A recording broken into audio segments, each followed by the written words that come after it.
Everyone, welcome to the podcast without a name. I am Fake Muse. I'm not running the thing. I just hijacked it and stole it from Cargus, who's my co-host. Hello, Cargus. How are you doing Lovely to today? meet you guys. I'm obviously Cargus. Thanks for tuning in. And the cool thing about not doing this live is nobody in chat can roast us live. You can roast us on Twitter, but so we won't good. be reading it live, and we won't be getting our souls crushed and be crying internally. And hopefully this time we can release it with a VOD where people can hear my voice. Oh, that's gold. I will not be reading the Twitter chat at all. Yeah, so Yes, tell us that is about good. your history in TCGs. I'm curious to know where you started and how you got to where you are now. So I started playing games in general when I was 5 years old. My first chess tournament was when I was 5 years old. I was not very good. I probably made many illegal moves. I probably dropped my queen every move. Everyone on the internet would probably make fun of that. But over time, you do improve, you do get better. And I played chess somewhat competitively for a while. And the local card shop was actually where we met for chess club at one point, a place that used to be called Dr. Bob's. And that's where I started playing trading card games. They had Pokemon, which I was into Pokemon at the time. Of course, loved the artwork because they had Pokemon on them. They had Magic the Gathering, which around that same time is when I got my first introduction to Magic the Gathering. And that was probably the first trading card game that I actually played competitively. While I did collect Pokemon cards, not really as much playing the game, more of the collecting for the artwork and stuff.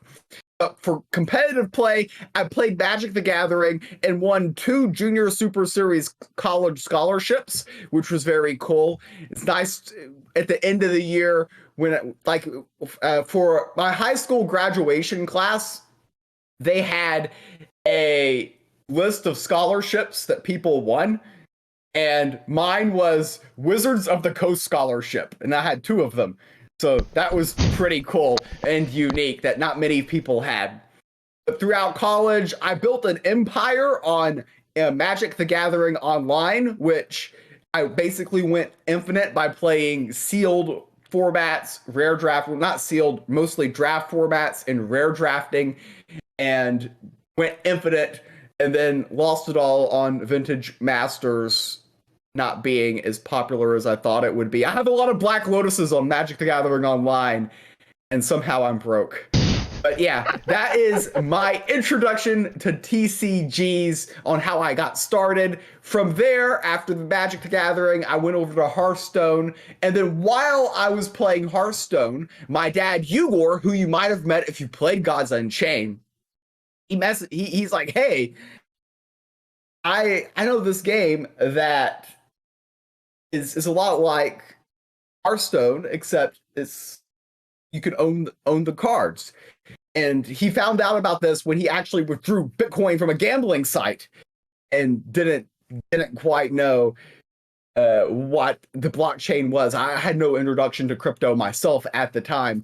But once I started playing Gods Unchained, I became addicted because the gameplay has been very fun and entertaining, and the market aspect of being able to trade your cards effectively, which reminds me from the good old kind of trading card binder days from Magic the Gathering and Pokemon, which doesn't exist in Hearthstone. You can't sell anything there. You can just turn it into dust. And that's how I ended up getting to Gods Unchained. And how did you get there, Cargus? That's a good question. I think we had similar roots. Like, I grew up watching Pokemon, Dragon Ball Z, those type of things on...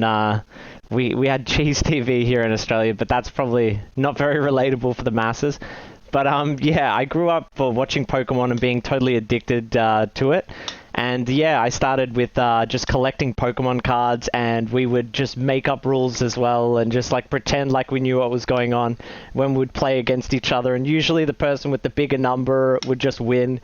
But yeah, we'd just like pretty much collect. And then from there, I moved over to Yu-Gi-Oh!, which is where I kind of developed my, frontal lobe, and I had some idea of what was going on as opposed to Pokemon, and we'd play games with friends at school, and Yeah, I got into chess a little bit, but I only really played at home, and pretty much it was just my brother and my dad were my competitors, and that was pretty boring. But yeah, after that, I moved over to Hearthstone, and that's probably where I really found like a love for TCGs. Before then, I was kind of just stumbling about, but in Hearthstone, I started grinding like crazy and buying all the cards and managed to hit Legend eventually, but I think that was like 6 years later. So I had a long run on Hearthstone. Yeah, but then after Hearthstone, I kind of just got sick of buying expansion after expansion, and then they kept power creeping it, and I was like, I'm running out of money, and my cards are no good anymore, and I have to keep buying new cards, and I was like, okay, I'm sick of this. So I went and played free-to-play games like League of Legends, and then I got really interested in Ethereum. I found it so cool how like the whole blockchain worked and how you can own your own like NFTs and stuff like that, and then I was watching a Chico Crypto video on YouTube, and he mentioned a new card game where you could own the cards, and I was like, that sounds really cool. And then they had rules like you can't power creep Genesis, and I was like, okay, so it's like the game looked exactly like Hearthstone, sort of like Pokemon to Palworld's comparison. Somehow no fucking copyright infringements. But yeah, I was like, this is like Hearthstone, but the cards aren't going to get power crept, and I actually own them, and I can sell them instead of just watching them turn into dust in my collection. And so, yeah, I moved over to GU, and I was like, this is actually really fun. And yeah, that's my history of TCGs. That's how I found GU. It was interesting when you were talking about Pokemon and not playing by the rules. Yeah. It reminded me of when I started playing Pokemon, where people would just play their Charizard and then not use any energy. So you could just, this is this Charizard has 120 HP and deals 100 damage. We don't need to evolve it. We don't need to sacrifice. Exactly. We don't need to actually read the text on the card. That is such a good. And that's a unique thing about Pokemon is it was Charizard of all cards that was the most valuable card in the base set. And from a pure gameplay perspective, because I eventually did learn the rules to the game and play the game for real. If from a pure gameplay perspective, the card is absolutely terrible. It was always the most valuable. Oh yeah, I didn't know that. I never got deep into Pokemon. So Charizard wasn't like a Demogorgon in GU or something like that. It wasn't a broken card. Value-wise, Charizard was always worth the most out of the base set. So it's just purely... That was because of the artwork. Yeah. And people love the card. I've got a Charmander in the background, and I love that. He looks like he's had a rough day. Oh, yeah. Charizard was a bad card. Interesting. But the artwork was S tier. Yeah. Nobody can doubt that. And I think it's also the film as well, like the cartoon where Charizard's like pretty much overpowered in the actual cartoon, so it's like people care more about that than the actual game. And if you didn't really know the rules of the game and you just looked at HP and how much damage the creature did, or the Pokemon did, I meant, then it would look good. But the fact that you had to evolve it into a third stage, which was very difficult because either you would have to get a trainer card to evolve it from Charmander directly to Charizard. There's a special card you could do that with. Or you would have to get a Charmeleon and then a Charizard. So it was, and have Charmander to begin with. So you would have to go through the entire process to build it up. Yeah. And then once you get it, then you have to get four fire energies, which is good luck with that. 4 cards. And then you have to sacrifice 2 of those to attack once. Oh, that's horrible. So you have to give up so much resources. That's so conditional. To get one attack off with Charizard. It was a very bad card. Yeah, you're making me want to try the game out. It seems interesting. Its value. Yeah. The game was very interesting. I'm sure it's changed quite a bit since I've last played it. Yeah. But yeah, Charizard for the base set Charizard, for anybody who is playing Pokemon now, maybe things have changed, but the base set Charizard was horrendous in gameplay. But I think it's still probably the most valuable card in the base set. I remember there was a influencer. It was either Logan Paul or Jake Paul. I get them confused. I do too. I know it's one of them. Yep. But one of them bought a first edition like PSA 10 Charizard, which apparently was $1 million for that. Far and out. was wearing that around his Yes, neck, yeah, I remember seeing that. entering that boxing. Yeah, the MMA. Boxing Yeah, he was in. Yes. So Yeah. I felt that was interesting how we've come from. I collected Pokemon cards as a kid, and I didn't have any PSA 10 first editions, admittedly. I probably didn't treat my cards the way they deserved me neither. as a very, very young kid. But it's amazing to think that some of those cards that you were collecting back then. Oh yeah, I know. I had folders of them, folders and folders, and they ended up getting thrown out. And it's like, I could just imagine me turning my like PSA 10 Charizard into like a paper plane and throwing it. Like, me and my brother were just reckless kids. We'd like burn the cards and just like, we were just pyromaniacs. Like, to think back now how bad the decisions we made. But you actually made me think about something super cool. I see a lot of people these days treating NFTs like, oh, that's just like, oh, you can copy and paste this, and it's not the truth. Like, there is an address. You do have it there permanently. You can see if it was the first one minted. And it's a lot like the Charizard around the neck. Some people don't understand how artwork can have a value, but it's like, look at the Charizard, for example.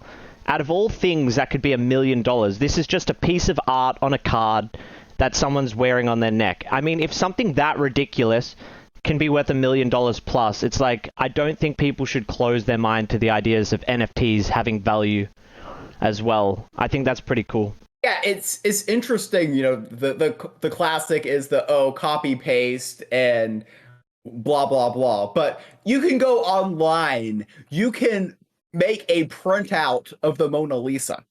You could copy it. I never thought of that. A poster of the Mona Lisa. It's like that. Yeah. Any artwork. Artwork that exists in this world that is famous, you can create a fake copy of. I could print a Mona Lisa. Not difficult. Yeah, put it on my book. You could do that. You could do that. You can hang it up in your house. Damn. You can impress all the ladies that come over. And, got the Mona Lisa. Don't tell anyone. Of course, you will have the real one. Yeah. You wanted the real one. And they might be like, why do you have, that on your wall? They might think it's a little weird, but you can technically do that. And I mean, technically you can go out there and you can copy and paste and make a poster of apes as well. Yeah. You can do that for anything. You've made me think of another thing too. I feel like you could actually prove whose NFT was whose as opposed to whose Mona Lisa was real with more accuracy. Because if someone like forged the Mona Lisa, there's ways to prove how old it is with carbon dating and stuff like that. But it's also like the NFT has its own address that cannot be forged and cannot be copy-pasted and replicated. So you could know 100% this guy has the actual NFT and this guy doesn't actually have the Mona Lisa. I don't know if that's a good comparison, but I actually think it's interesting to think about like separating it. It's like you can tell whose NFT is whose, but with the Mona Lisa, if someone forged it and brought it to an art show, it's very hard for someone to be like, that's a fake. Obviously, it probably is because no one's just carrying around the Mona Lisa to an art show. But do you get the point I'm making? Like, you can actually prove what's real on the blockchain with 100% certainty. Whereas in real life, a lot of forgeries have been solved, and people do get away with forging a lot of art. This reminds me of various TV shows or movies. I think I've seen this plot in them where you have a series of a group of criminals who sneak into the art museum, and then they try to pull out the painting and insert their fake one, and then leave with the real one. Yeah, kind of the good old screw. They've done that with like very expensive vases. I know in certain. I want to say James Bond movies or stuff like that. There's movie franchises where that type of thievery comes around. Of course, on the blockchain, every transaction is recorded. Yes. So in theory,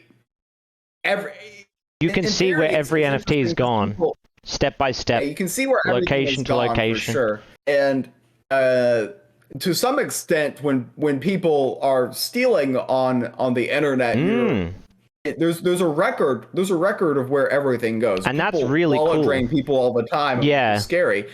But Yeah. in theory, if you put enough effort in forensics, you should be able to track down anything. Mm-hmm. In theory. Yeah. You won't. In actual practice, it's much more difficult. Yes. All you have is an address. But right, but it's a lot more than you would in real life if someone stole a painting for or something. instance, if somebody stole $1 billion worth of Ethereum on the internet, the government's going to be very interested in that. It's not like you're going to be able to go to Coinbase and be like, I'd like to withdraw $1 billion. Yeah. Without having a couple of red flags. Yeah, 100%. So there's a limit to what you can do, and everything can be tracked, and they should, in theory, be able to track it back to where you got that. But that's a whole. That's a whole. Going off to a complete side. Super cool though, but yeah, thing. That's really cool, man. I like talking about this stuff with you. We've got the cool mechanics. We've got the TCG history. There's so many things we could talk about. I reckon if we just went on a tangent, we could talk for like 10 years. But keeping it relevant to GU, sportsmanship I could talk about, especially being a toxic player. I'm toxic to a degree where it's like, I leave the control in the opponent's hand, you know? I won't rope. But yeah, do you want to talk about sportsmanship, or is there something that's... We can if you have a specific thing you want to this is one thing I want to address. There's something I really want to rant about. There's one thing in this game I cannot handle, and I wish there would be a way to punish players for it, and it's roping. And it's not just players who have bad internet connections and they take a while to make their turn, you know, play their turn out. It's players who intentionally quickly play all their cards. They've wasted all their mana, which means there's no more mana, which means there's no more choices. They physically cannot do anything else on the board, and they just let the bar rope out, and they just let the time fly by, and they're emoting in the background with little sheeps and things, and the bar's just going. And then, just as the bar's about to finish, they disconnect from the game, and there's like a 1 minute waiting thing. When I played Hearthstone, the roping was much worse.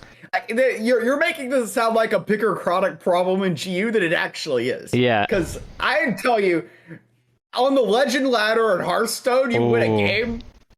They got really salty. They got really, really salty. Yeah. They would rope all the time. Everyone that was playing that game was like 15, I think. Yes. So did you ever get an ad? All of them were angry. There was a friends list in Hearthstone, which was a benefit and a detriment, because a toxic player, like sometimes I'd get added after I beat someone, and they would flame me for like 10 minutes. They were like raging, because you could add them and then talk to them after the game. Did you ever have that? I only ever had one friend in Hearthstone. You were selective. I rejected every single request. I don't want to talk to these randos. I wanted to know what they wanted to say, and it was never good. But I still like the idea of a friend chat. You brought that upon I did. You're right. I'm playing the victim. You're right. I added them. You're right. Thank you for calling me out. About emotes in this game. Yes. Because if you complain about emotes in GU, there's a feature. You can turn it off. I agree. Turn it off. You don't have to see it. I'm on your side with this. I get people in my chat like, oh, I can't believe this person emoted me. They're so rude. I'm like, you do realize there's a mute button. Like, this is in your control to deal with. I don't play with emotes on. I don't emote. Smart man. And then some people have told me that I am BMing them when they say like good luck at the start of the game, and I ignore them. It's like, I didn't ignore you. Yeah. I think you're onto something. It's not personal. They're not really wishing you good luck. They want to win the game. Let's be real. It's just... Oh yeah. I mean, if you're being honest, it would be cool. A sidebar, and this applies to any card. Yeah. Have a lie detector test. Yes. When people say good luck, I guarantee you they don't fail it. Oh. Facing in Magic the Gathering doesn't want you to get 3 land and 4 creature / spells in your opening. Yes, hand. exactly. They want you to get like 7 land or no land. They want you to brick. Have a horrendous They want you to have no options. They want you to mulligan to 4. They want to destroy you. your soul. Thank you for understanding. No. Good luck. That's just people lying and trying to be friendly. It actually tilts me when I play any game. It could be League of Legends, and they say, good luck, have fun. It's like, you don't mean that. Don't even. But anyways. Nah. coming that. Sportsmanship's an interesting gotta do thing. that. You have to. It's good You gotta do that sportsmanship, so you know? you don't get canceled. Exactly. Oh, that's funny. Oh, yeah. So that's really sportsmanship in a nutshell. It's considered unsportsmanlike when it's like, hey, I'm coming for you, bro. Yeah. Like you can't start the game that way. No. But that's what I like really that mean. though. Yeah, I like that though. I'd prefer that. Cry. Yeah. That's the way I should start getting. I'm looking forward to making you cry.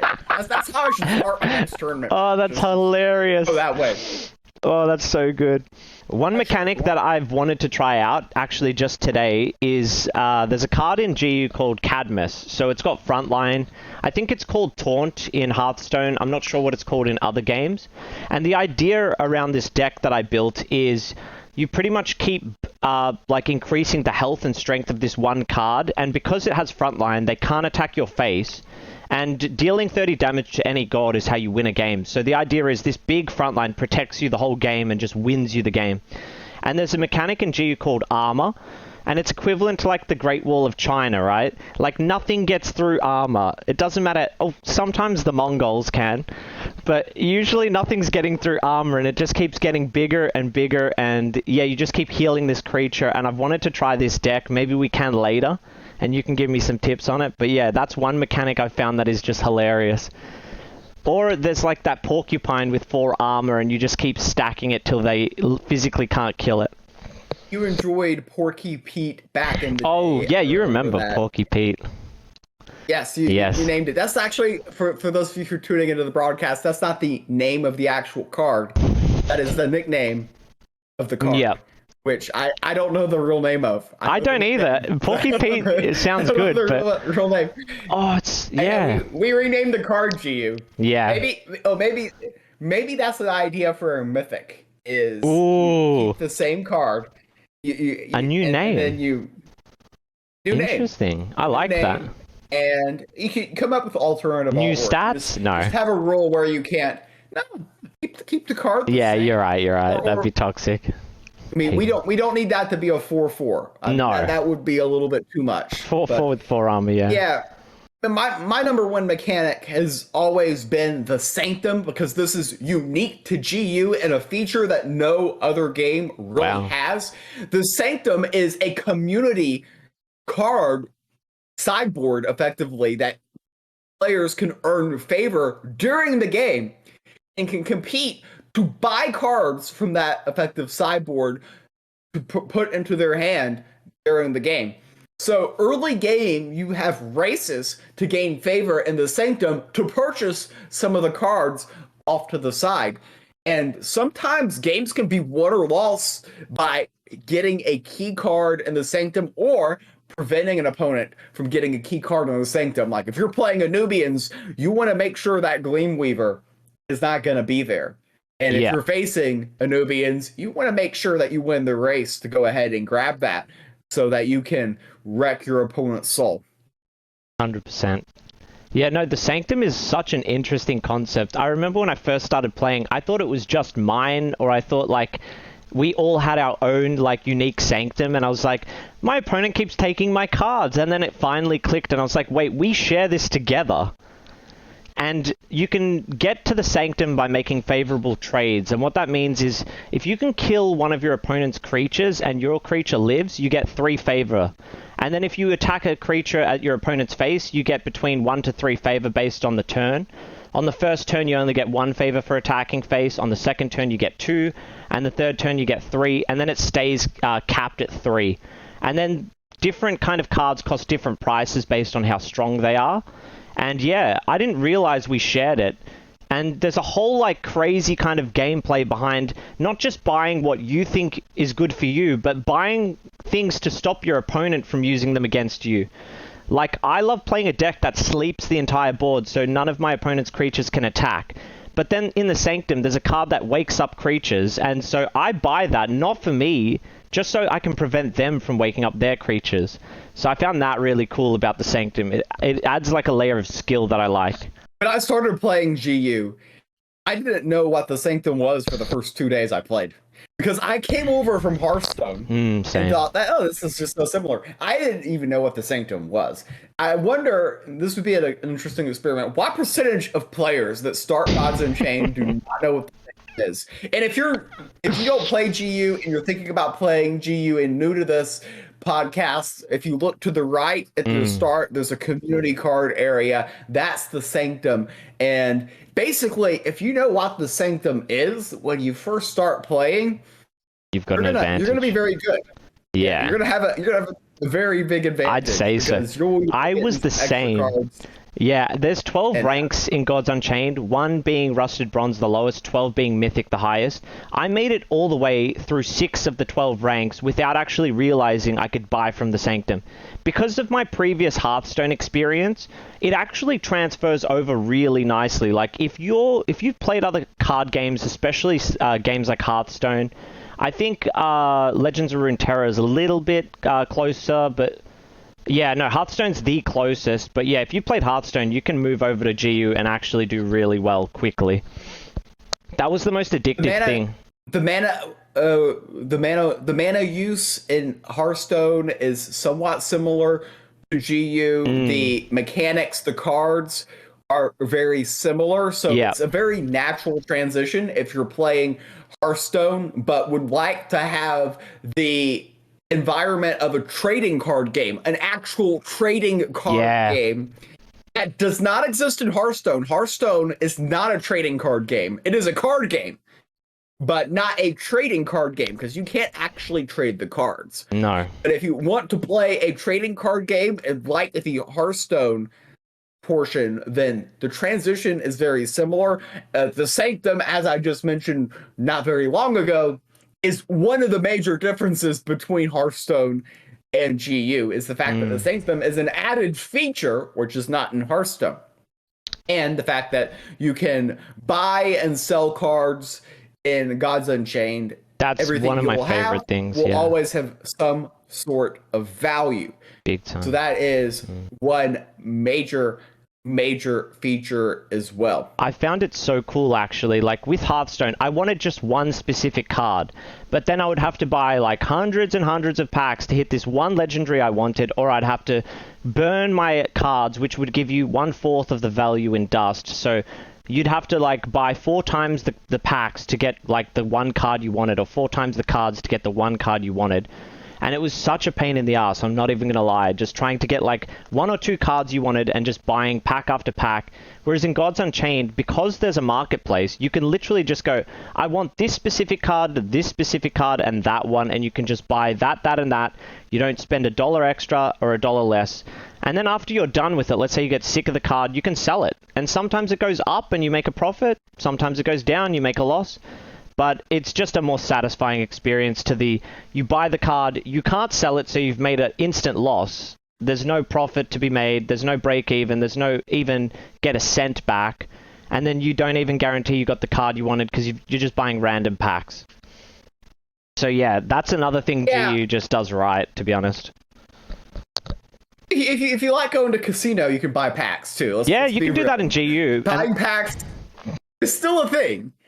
That's actually how the cards get into the game. And there's been times in GU, I'm not saying that now is one of those times, but in the past, it's been positive expected value to buy packs and sell the cards in the marketplace. Not always going to be that way. No. Do your own research before doing anything, of course. But one thing that is unique is with Hearthstone, you would have end of season rewards, which would generally be every month or so in the time frame. And in GU, there's weekly rewards for basically the weekend tournament. However, during this weekend rewards, you're getting packs, which will have cards that you can actually sell. While so addictive. In Hearthstone, you will be getting packs that, and other rewards, but mostly packs that you can open, and I mean, you can get some cards that you could use, or you can get some dust. That's pretty much it. There's no empire building element to Hearthstone. I really enjoyed the gameplay, but it lacked the empire building element because hypothetically, if you go infinite, and I was pretty much that way in Arena, I was averaging a little bit over 7 wins when I was playing Arena mode in a Hearthstone. And that basically, you were basically infinite doing that. So I had anything I wanted with ease. I got to Legend every month without an issue that I wanted to. The thing is with Hearthstone is I always got very unmotivated after I hit Legend. Yeah, like what now? What else am I doing? Yeah, you got all the cards, you hit Legend, what now? 100% agree so with that. I would. It got to a point where it was almost a chore, where I felt like I had to grind every month. Yep. And that's one cool thing about GU is when you're Mythic, the only way you lose Mythic is if you lose games. While in Hearthstone, at the end of the month, it resets. You get reset, yeah. If you were Legend, you're not gonna have to grind all 20 ranks. Yeah, because you're gonna start off with an advantage, but you still have to work your way back up a Legend, and that is more of a grind. Yeah, than anything. I was about to say something along those lines. I love in GU that it's weekly events.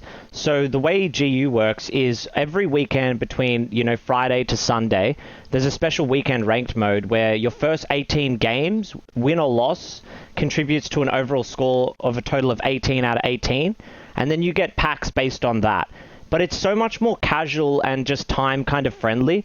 You don't have to devote your entire life to one game to get good rewards. You can literally just play 18 games a weekend between, 3 days to play 18 games between 5 to 30 minutes long each. And then you're done. So I kind of like the more casual style of GU where it's just 18 games on the weekend. And then you can obviously play more if you want to. You can play a different mode called Sealed, which is like Hearthstone Arena, and you can earn rewards in the form of cards and trinkets. I'm pretty sure you earned a trinket as well, which was worth a ridiculous amount, and you were able to sell that, and that's just something that you can't do in Hearthstone. That's a crypto-only type of thing. But yeah, that was insane to hear about that. But yeah, I love that about I haven't sold it. Oh, you didn't? I haven't sold the Oh, my bad. I thought you did. I did not get a buyer. Ah, yeah, that's another thing with GU. Yeah, we're going to the moon. Going to the moon. Who knows? There's a relatively low supply, and who knows when they're going to pull the plug on those being a sealed reward, because they can always come out with another reward. And I believe there's only 15 in the game that exist, and some of those have been going for over $1,000. Yeah. Yeah, Trey, yeah. He sold one of those Coronet boards for over $2,000 and I was losing my mind. That is not happening in any video game ever. And that's just once you kind of see that type of stuff in GU, you're like, wow, I can just see why it's super, super addictive. Because you've got a really fun game, but then you've got this icing on the cake that all these Web 2 games just don't have, and it's just beautiful. Having the freedom to sell your cards, having these really cool, unique trinkets that are actually worth something. It's just such an awesome feeling. And I think even Hearthstone ruined that awesome feeling. I had all these unique card backs that were really cool, and then they started making them obtainable for all players. And I was like, what are you doing? This is my cool, unique thing.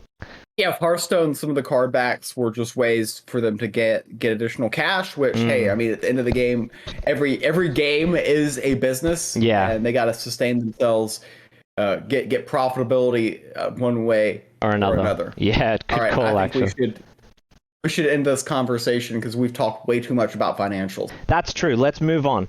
I'll do a meta snapshot. Ooh, I like that. Kind of relay it to other games. So go wild. All right, I'm going to talk about a Randian as one of my favorite decks. Oh yeah, I love Randian too. And have you played Magic the Gathering? See, I played it at my friend's house 4 times, and I was like, I do not have the brain power for this. It made me realize people that play it are just so much smarter than me. If you can play that well, I'm impressed. And I know you can. I thought that a good rant for you, because I know you love rock drakes. Yeah. Would be comparing rock drakes to some of the old black decks that would deal a lot of self damage to themselves, because there's a comparison to be made where a lot of the black decks would get themselves low in health on purpose, and Rock Drakes does the same thing with Bitter Ending. I don't remember any of the cards. That's hard. I remember it. I know the concept. Yeah. So what is the concept? There was like a card named Necropotence. Yeah.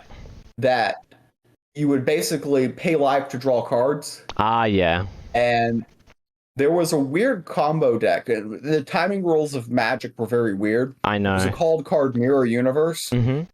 And there was a time when you could deal damage to yourself, get yourself to 0. 0. And then activate Mirror Universe, which changes the life total of both players. Wow. And you could win the game that way. That's so cool. I get that concept now. So you're swapping health. Yourself. Yeah. So effectively, you're just swapping your health, but you've put yourself to 0. But how come you don't die when you're at 0 and you get the chance to swap instead of just instantly dying?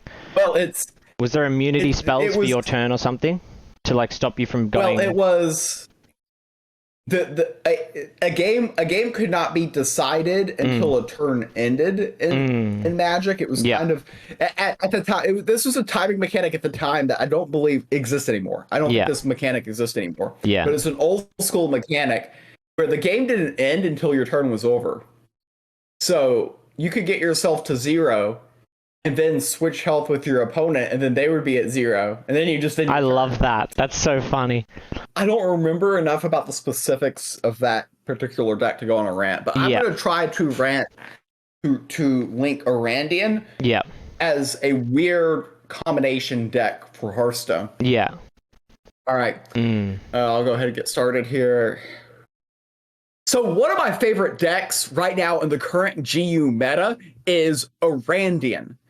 And a Randian is this weird combo deck that is kind of a combination for people who've come over from the Hearthstone world of this old Druid ramp decks, because we have the ramp component to the deck, and the OTK of the Exodia decks. So the Exodia decks would win by playing, I believe it was Archmagus Antonius. I probably botched that name.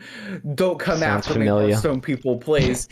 And they would play 4 Sorcerer's Apprentices, which would reduce every spell by 1. And then Archmagus Antonius would give you a fireball for every spell played, and then you would kill your opponent in 1 turn. There was actually a very similar mechanic in GU with Azia, which a lot of people were very angry about recently, where you could play an infinite number of magic inks.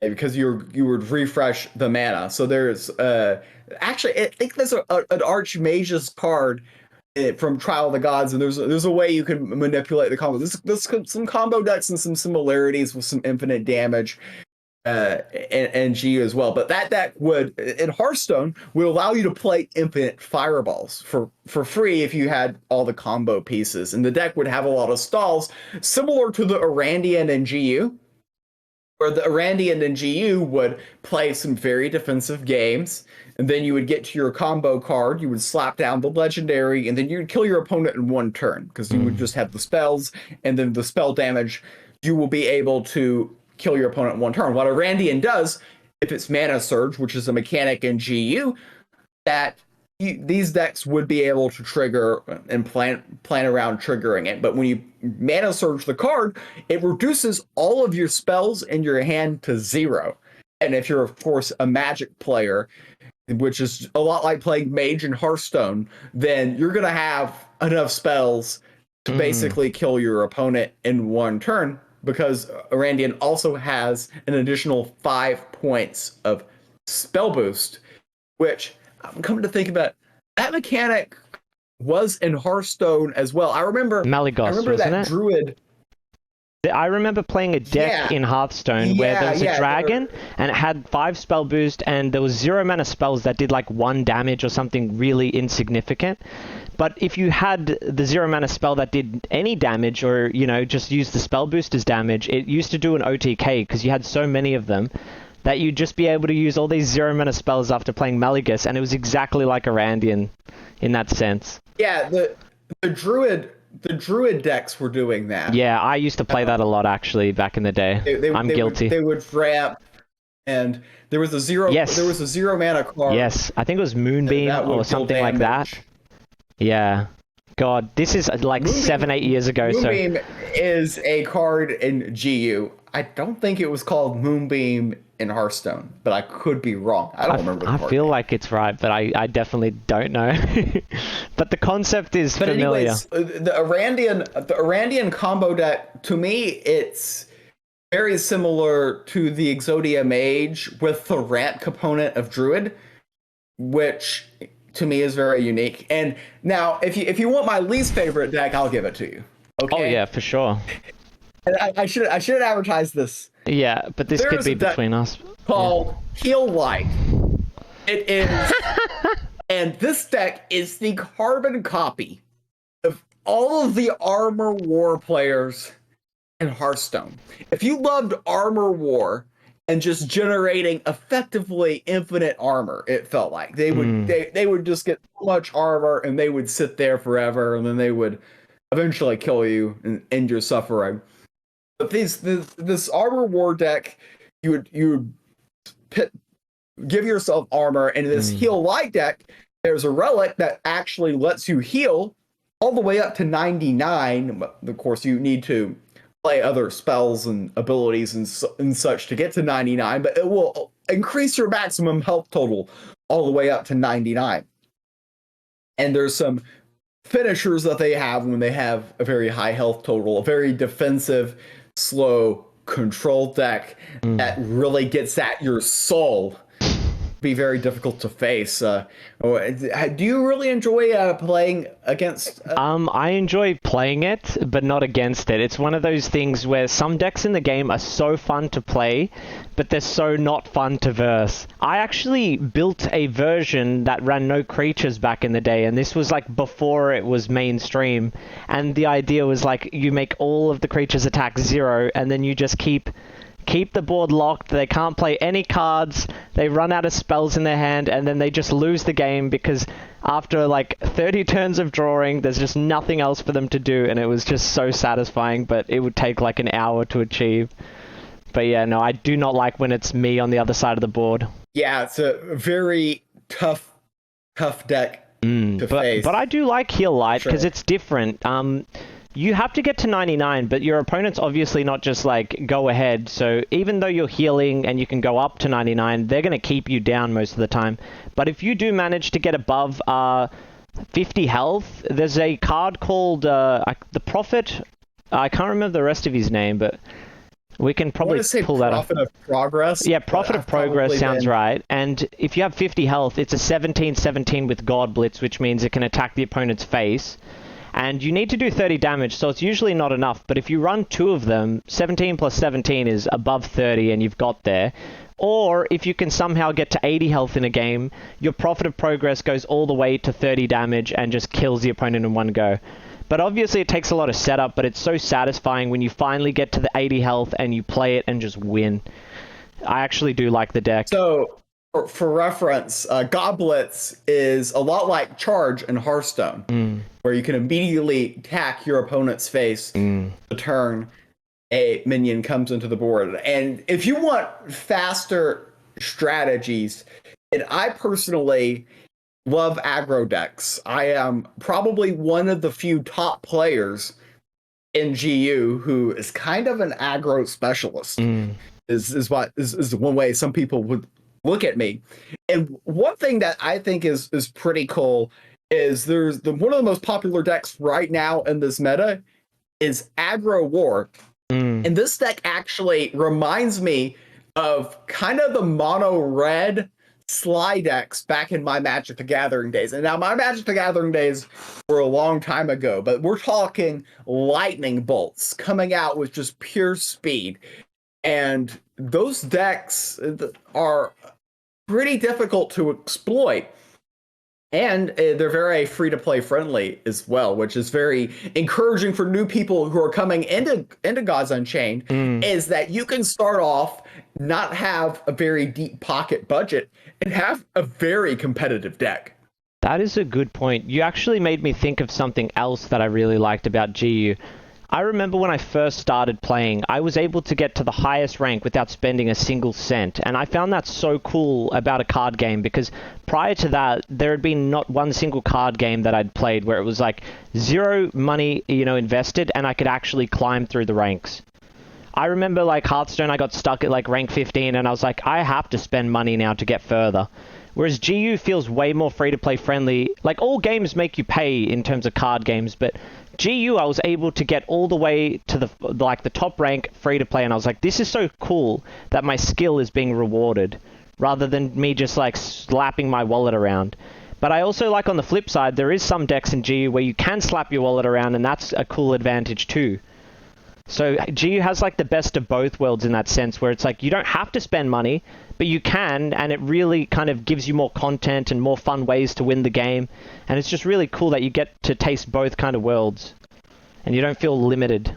Yeah, there's also weird decks as well. One weird deck that I can think of is there's a deck called Rock Drakes, Oh yeah. which is a unique deck because you have a deck that has advantages by filling up your hand, and you're actually good to fill up your hand so much that you're hoping to get you and your opponent, well, mostly your opponent, to overdraw cards some. That's one way they can do things.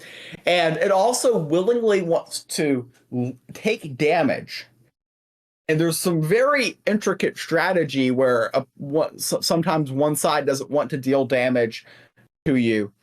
And yeah, there's a game of cat and mouse there. In fact, I've played some control decks against that, and my strategy was, I'm not going to attack you, and you got to deal damage to yourself. And I've won some games that way.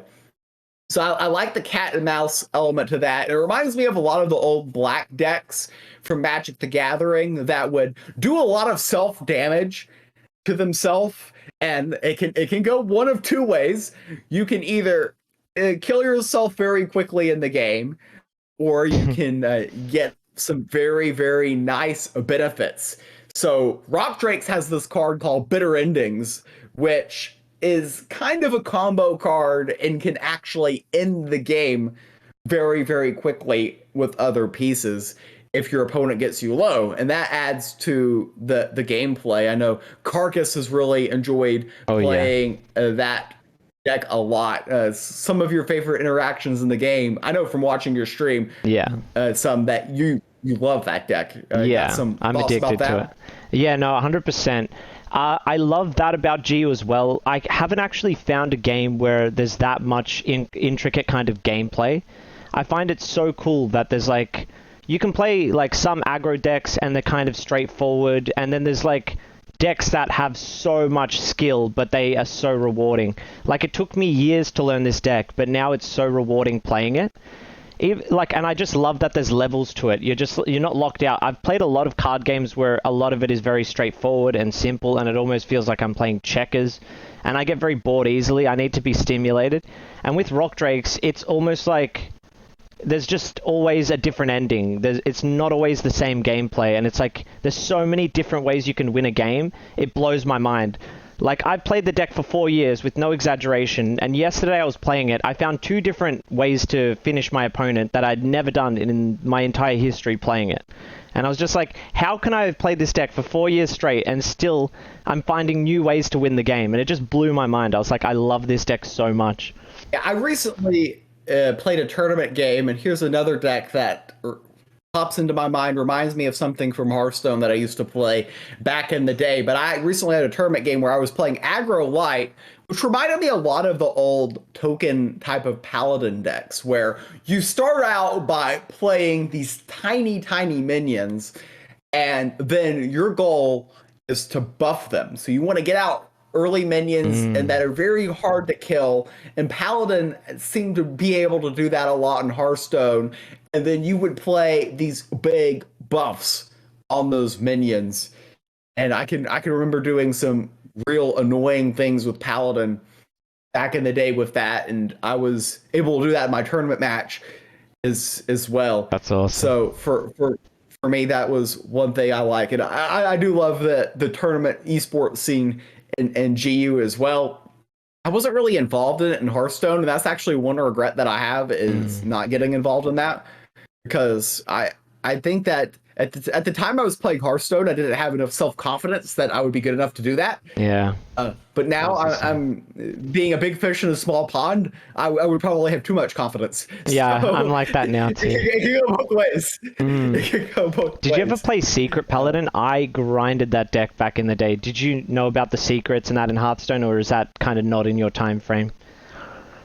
Yeah, I did play some secrets in I do like that mechanic. I'd love to see that crossover to GU, honestly. I remember the Mage had a lot of annoying ones, like the ice Mage was one, annoying. That you're gonna kill your opponent.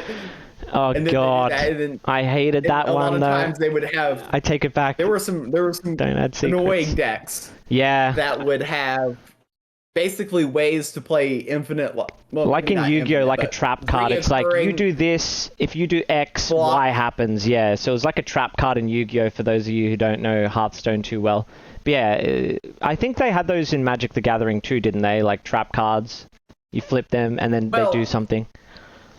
Well, Magic was different because in Magic you could play cards on your opponent's turn. I hated that. The thing in GU and Hearthstone that is unique is that you can't play cards on your opponent's turn. Yeah. Hearthstone had the traps, but you would have to play the trap on your turn, and it would interact with that what your opponent would do on their turn. And GU doesn't really have that at the moment. There is Afterlife, which can trigger on your opponent's turn, but of course that's not a secret. You can. Yeah, that's obvious. You know, and you know what exactly it's going to do. what you're getting into. Yeah, I like that transparency. But yeah, the Hearthstone, the secrets. I like the psychology game because you don't know which secret it is, right? Yeah. Yeah. When I played, I had the secrets memorized of what it could be. Yeah. And generally, decks would be relatively meta unless they randomly generated a secret, which there were some ways they could randomly generate one, which would make it very hard to play around things. But for the most part, you knew that, all right, they're running this secret, or for a lot of those mage decks, there were two secrets that were very prevalent. You had Ice Block, which was the most annoying because it just extended the game. Yes. You had Lethal, you didn't have Lethal. And there was Counterspell. Oh, that's the worst. Which would counter one of your spells. So you would have to play around. The order of operations was very important because you would want to play your weakest spell first to see if they had the Counterspell secret. And then if they didn't have the Counterspell secret, you knew they had Ice Block. That was basically when you're playing Mage, that was how things worked. Yeah, true. Sometimes it kind of was obvious what they were going to do and when. That is true. A good player like you would have been intuitive and been like, okay, it's probably this instead of that one. But yeah, I was curious if you wanted to play a game of Randian or Rock Drakes to kind of showcase it, or your call though. I don't want to drag you into... We could do Randian versus Rock Drakes. Oh my god, I mean, we could do that. That's insane. And you know what? I think that's genius. It's 2 birds, 1 stone, right? Yeah. I love that idea. All right. I'll launch off GU, and maybe this will go into like a direct challenge. Yes, of course, this will be it. The broadcast. Yeah, this would be like the end of it. What do you want to play, Rock Drakes or Magic? We could switch it up. I don't mind. I mean, I think that you're the Rock Drake guy, so I'll play Randian. All right. I have a natural advantage in this matchup. Okay. Oh shit! I better not say that because if I lose now it looks ridiculous. I mean, I think I'm not favored. I shouldn't win this game actually, but if I do, I'm just clearly the better player. They can edit that out. The challenge code is Axel. Axel, I like that challenge code. All right, cool. Right. This is a cool concept, like talking to the person you're versing. This is so weird. Oh man, he's flexing on me. That is such a beautiful board. You said I sold the coconut board. I'm an idiot. Yeah, I don't know, man. Here it is. Here it is. You thought it was gone, but no, it's here. I think this is proof. Best of luck. Proof of board. You didn't just copy and paste it, did you? Oh yeah. I copy and pasted and put the NFT. Like all the here. geniuses do with NFTs, because that's how they work. Ooh. Yeah. Okay, so you got that little classic taunt. This is the classic card. I just want to attack the face. Warden. Yes, the old pyramid warden. But it's got front lines. So I know. It's not like attack face.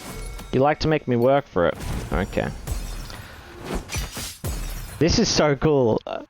It's not often I get to verse you. Alright.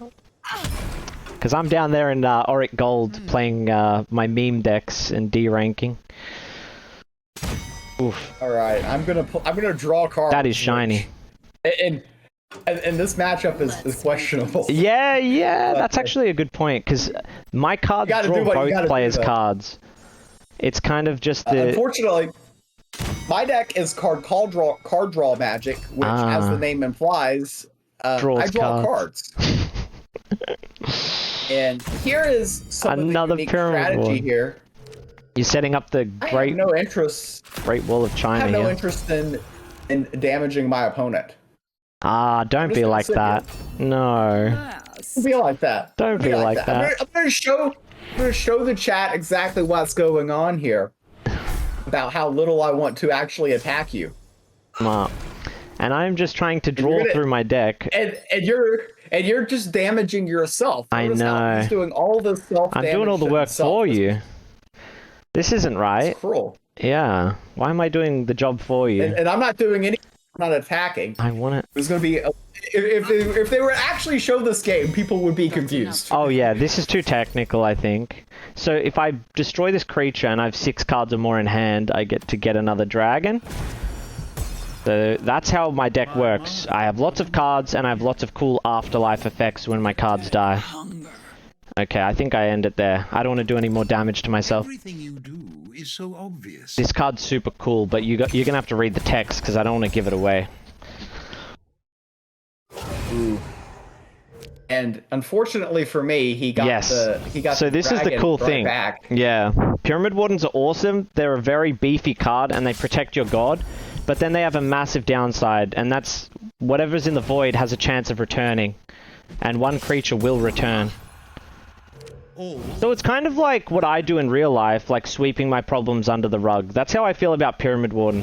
It's a good frontline in the short term, but then eventually the opponent just gets all their cards back anyway, so it's like you haven't really dealt with the problem, you've just kind of swept it under the rug for a little bit.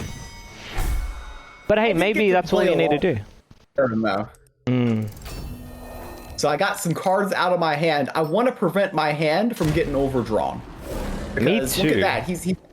Oh, that's just very unkind of him. Yes. The audacity. I'm also struggling to not overdraw here. I only have 8 cards left. You've got 15 though, so when I run out of cards, things get very interesting. Oh, you've got a Borb too. I want one of those little birds. Yeah, they give out toxic. orbs to people who are good members of the community. No wonder I don't have one. It all makes sense. Oh, yeah, that's so too good. Okay, thank you. Now I understand. That's why I don't have one. Yeah, that's the reason why that you do not have one. Okay, you're destroying my board. Thank you very much. Okay, what do I have in here? Because I've got a card that can activate my void.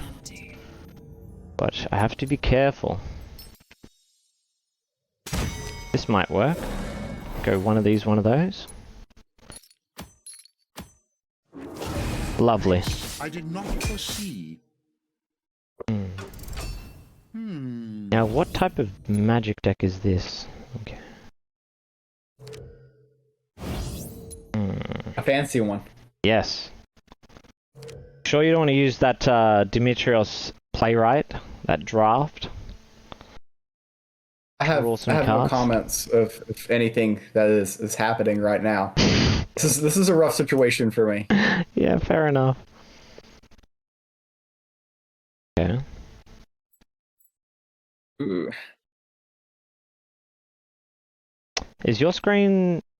Okay, I was wondering if it froze. Yeah, I was debating on where to go. Where to go. Where to with go. that. Yeah, I thought like... I have to figure out how I have a chance to win this game because it's difficult. Oh yeah. Actually thinking and using brain cells. I cannot relate to that. I don't know what that's like.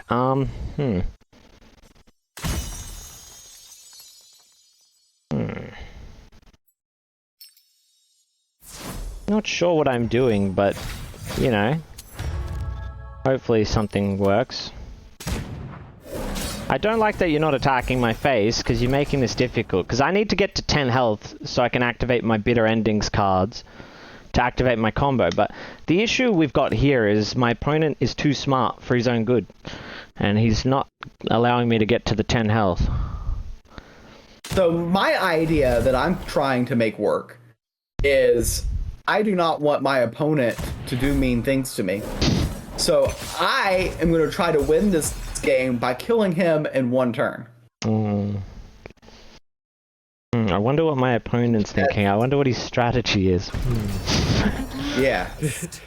I am going to overdraw some things. Yeah, it's a natural... But I'm okay with that at the moment. It's a am natural also... thing when you're playing Rock Drakes. I also think I'm going to overdraw Now he's going to do some self-damage to himself. Yes. Oh. Damn, this is tricky. Why are you like this? Alright, this is not good. Ah, okay. Oh, that's a spell and you don't have it. You milled it. So yeah, in Gods Unchained you can only have 9 cards in hand. Got it. I always have to keep an eye on that. Oh, this is an issue. Oh, this is bad. Oh no. I'm glad this isn't bad. a... I'm not attacking you. I'm just sitting here chilling. Nice. Don't worry about casual. me.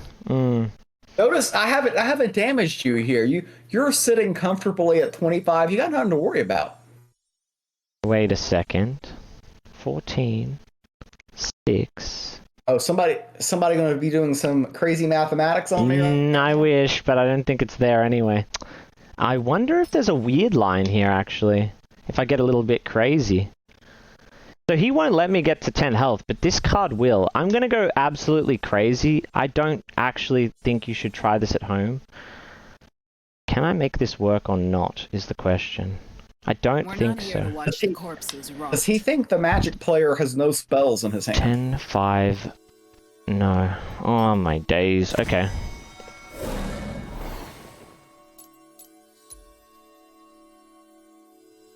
I'm going to try a little trick. So I'm going to use me having no cards as a little cheeky mechanism. I'm out of cards. So if I do this, Necronomics, I take 5 damage to my own face, but if I end my turn, whatever mana I haven't spent at the end of my turn becomes damage to myself. So by ending my turn, I've effectively damaged myself again. But this still doesn't work, sadly. Oh. Yeah. I misplayed by one little move. I actually think I could have won this. Yeah. Ooh. Well. Maybe. Ooh. Oh no. Oh no. I don't know. I'm just being very calm and defensive here. Yeah, and then this... you can figure out this here. Yeah, you activated my trap card now at 15 health. If I was 16, you win it. So I'm pretty sure this is my last chance. We want to get he have the diamond. We do, actually.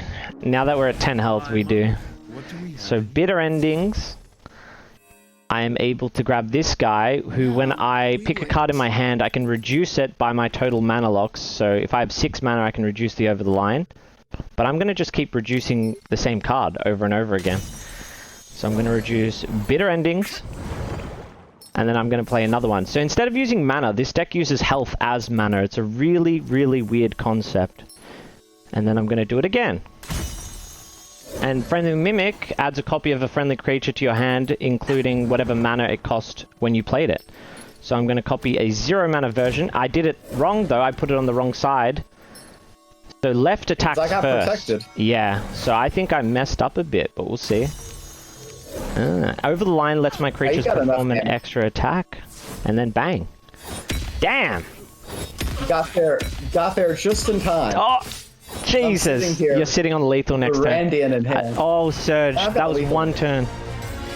Jesus Christ, that was intense. This is just. Yeah, if you left me at 16... you got that nice clip in there for it. Yeah, I think you did. Yeah, thank you, man. All right. I tried to not damage you, but I had to play stuff. I see.